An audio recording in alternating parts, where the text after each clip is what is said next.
வணக்கம் மக்களே, welcome to FDFS with Mohi. So இன்றைக்கி நாம ஒரு ஹாலிவுட் பொலிட்டிக்கல் ட்ராமா மூவியாக இப்போது நெட்ஃப்ளிக்ஸில் தமிழ் டப்பிங்கோட ஸ்ட்ரீம் ஆகிட்டு இருக்க ஏ ஹவுஸ் ஆஃப் டைனமைட் படத்தினுடைய விமர்சனம் தான் பார்க்க போகிறோம். ஆக்சுவலி இந்த படத்தினுடைய ட்ரைலர் கட்டே ரொம்ப சூப்பராக இருந்தது. அதாவது ரொம்ப பரபரப்பாக இருந்தது அந்த ஸ்க்ரீன் பிளேவே அந்த ட்ரைலர் கட்லேயே. ஸோ இந்த படம் அந்தளவுக்கு ஒர்க் அவுட் ஆயிருக்கா இல்லைன்றதை நம்ம டீட்டெயிலாக ரிவ்யூவில் பார்க்க போகிறோம்.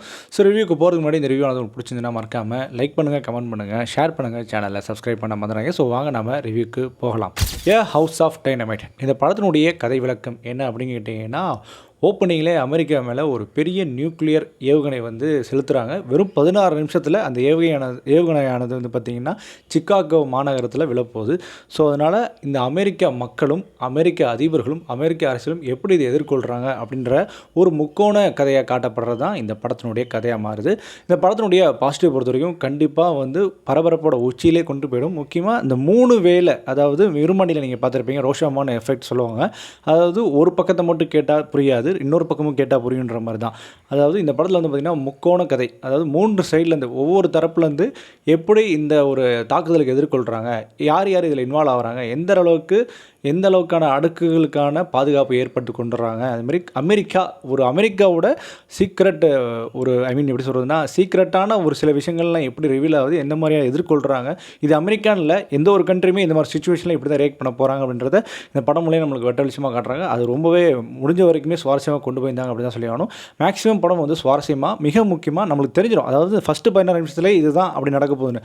ஆனால் அந்த 16 நிமிஷம் ஒவ்வொரு கோணத்தில் எப்படி நடக்குது, யார் அதை எப்படி ஹேண்டில் பண்ணுறாங்க, எப்படி ஹையர் அஃபிஷியல் ஹேண்டில் பண்ணுறாங்கன்ற கதை ரொம்பவே சுவாரஸ்யப்படுத்துச்சு. அதுக்கான கேரக்டர் ஆர்டிஸ்ட்டாக இருக்கட்டும், அதுக்கான ஒத்துழைப்பாக இருக்கட்டும், அதுமாதிரி படம் சவுண்ட் டிசைனிங்காக செம்மையாக இருந்தது. முக்கியமாக நல்ல ஒரு சவுண்ட் பாரோ இல்லை நல்ல ஒரு சவுண்ட் சிஸ்டம் வச்சுருந்தீங்கன்னா அந்த படத்தை பாருங்கள். முக்கியமாக ஹெலிகாப்டர் போகிற சீன்ஸு, ஏவுகணையை லான்ச் பண்ணுற சீன்ஸு, சின்ன சீன்ஸ்லாம் அவ்வளோ டீட்டெயிலிங்காக இருக்குது. ரொம்ப கேட்கவே நல்லா இருக்குன்னு சொல்லலாம். அதேமாதிரி படத்தில் மியூசிக் ரொம்ப முக்கியமான அங்கம் வசிக்குது. ஏன்னா அந்த படத்தினுடைய இன்டென்ஸை நிரூபிக்கிறதே இந்த படத்தினுடைய மியூசிக்காகவும் மாறுது அப்படின்னு தான் சொல்லி ஆகணும். இந்த படம் ஃபுல்லாகவே வந்து பார்த்தீங்கன்னா நீங்கள் நினைப்பீங்க, அதான் ஃபஸ்ட்டு 40 நிமிஷத்தை படத்தை சொல்லிட்டாங்களே, இதுக்கப்புறம் என்ன இருக்க போகுது அப்படின்னு நினச்சிங்கன்னா, இது வந்து லிட்டரலி வந்து பார்த்தீங்கன்னா இது படமாக தாண்டி லிட்டரலி ஒரு டாக்குமெண்ட்ரியாக கூட மாறதுக்கான வாய்ப்பும் இருக்குது. ஏன்னா இது வந்து இப்படி தான் ஒரு கண்ட்ரி ஒரு விஷயத்தை எதிர்கொள்ள போகிறாங்க, ஒரு வேர்ல்டு வார் வந்தால் இந்த மாதிரி சுச்சுவேஷனில் தள்ளப்படுறாங்க அப்படின்ற மாதிரியான சுச்சுவேஷன் காட்டப்படுற ஒரு படமாக தான் அமையுது. ஸோ இதை நெகட்டிவ் அப்படின்ற மாதிரி, அதாவது பெட்டர்மெண்ட் என்ன அப்படின்னு கேட்டிங்கன்னா, இது பெட்டர்மெண்ட்லாம் சொல்கிற மாதிரிலாம் இல்லை, இதுக்கோட எண்டிங்கை நம்ம கையில் விட்டுருப்பாங்க. அதாவது இதுக்கு என்ன ஆயிருக்கும் தெரியுன்றது தான் நம்ம கையில் இருக்கும். இது நம்ம எப்படி எதிர்கொள்ள போகிறோம், இதே மாதிரி சுச்சுவேஷன் நம்மளுக்கு வந்தால் என்ன ஆகும் அப்படின்றத இன்னும் கூட கிளாரிட்டியாக சொல்லியிருக்கலாமா அப்படின்றது தான் என்னுடைய ஒரு எதிர்பார்ப்பு.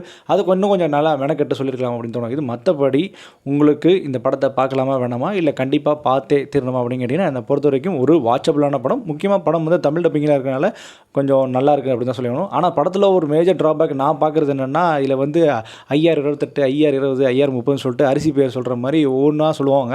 அது எதுவுமே நம்மளுக்கு சுத்தமாக விளங்காது. மேபி அமெரிக்கன்ஸ்க்கு வேணால் விளங்கலாம். அதே மாதிரி இந்தியாவில் சில கோட்பாடுகள் இருக்குது, இந்த மாதிரி கோட் வேர்ட்ஸ் பற்றி பேசுகிறவங்க இருக்காங்க. ஸோ அவங்களுக்கு மேபி புரியலாம். ஸோ அதாவது இந்த ஹையர் அஃபிஷியல் இதுக்குள்ளே இந்த துறையில் இருக்கிறவங்களுக்கு வேணால் புரியலாம், தவிர்த்து நம்மளுக்கு புரியாது கொஞ்சம் கஷ்டம். இது பொதுவாகவே இது பொது தான், இது யாருக்குமே புரியாதுன்னு வச்சுக்கோங்களேன்.